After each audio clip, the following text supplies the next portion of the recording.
Hey guys, Eric at ProTexRemodeling.com in Grand Prairie, Texas. So we're over here today in Irving, siding St. Mark's Church. This here is Craneboard Insulated Vinyl Siding. Beautiful, beautiful product. So this is what we took off the wall. As you can see, it got busted up. You know, it's vinyl siding. It's flimsy, it's thin, not much to it. This is Craneboard. When you have Craneboard, Craneboard's insulated. So there's insulation on the back of this, so when I hit it, you get hail resistance. It's flexible and it doesn't break. It flexes. But what I wanted to show you real quick on this video is what happens when you don't put kick-out flashing on it. Kick-out flashing goes up here wherever you have a roof line. Whenever you have a roof line coming down and intersecting with a wall, that what you see right there is step flashing. So each one of those goes under a shingle.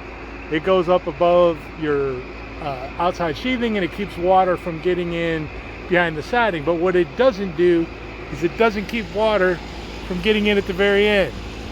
So at the very end down there, you have to put a piece of kick-out flashing that directs water away from the roof. And they didn't do that. So what happens when they don't do that? Well, here's what happens. Your wall rots out. So here, combination of problems. Sorry about the air conditioner. You have the exterior sheetrock, which I didn't know there was such a thing until I moved to Texas. There's your first problem. No kick-out flashing up here. No kick-out flashing up here, so that water came straight down and whoop.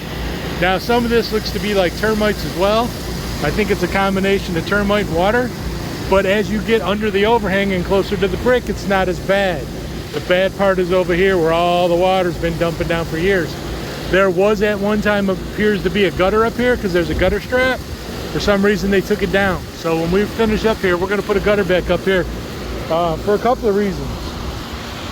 One, we want to control that water and keep it off that wall. And two, we want to control that water and keep it off that air conditioner so that that air conditioner lasts longer. So for, you know, $100 piece of gutter, you solve a thousands of dollar problem with the AC unit because you're not dumping water and all the debris off your shingles into your air conditioner every time it rains.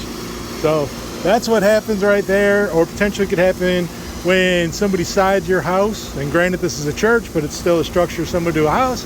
Houses have step flashing just like the church does, and kick out. So this is what could happen if you get your siding done and they don't do it correctly. Once again, and again, this siding was done here on this building, I think he said about 8 or 9 years ago. It hasn't been that long, by a very reputable company in DFW, who I'm surprised that they did it like this, but they don't do siding anymore. So probably a good thing, I guess. And then the guys over here right now are back to what I was showing you earlier with flashing. As you can see, the seams, we're standing in the back, so we're by a big field back here, right? So when we do our seams on the wall, the seams are overlapped this direction because most of the people are coming from the other side. So you can see some seams. Now these are nice long panels, so you don't have that many. But when I come over here, I'll show you how they go away.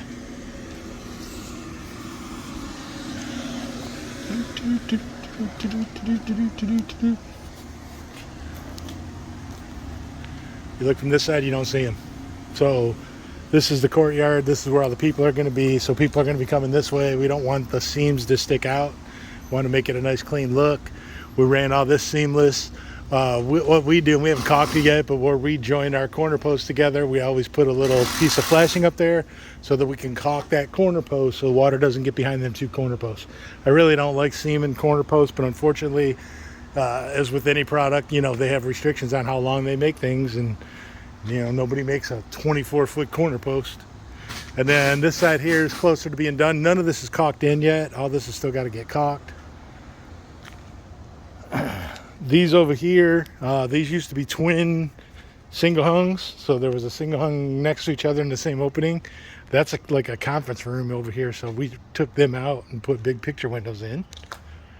And they don't know it yet, but I'm going to go get some lumber, stand it up real nice. And as a thank you, I'm going to redo these picnic tables for them. So we put big old picture windows in here. So they got a nice view inside. This is all trimmed out. Now the doors, we're not doing anything with the doors, but this is all trimmed out and flashed and ready to go. We still got to get up there and do the soffits, and then we're going to put some 6-inch gutter on both sides of this building to control that water, so we don't have any more rot. They won't never have to mess with the siding or the windows. As long as this church is here, it's done, and it's done correctly, and it will never have to be done again. You know, barring an act of nature, obviously. There's nothing we can do about that. But all these products that are on here have a lifetime warranty, and so does my labor.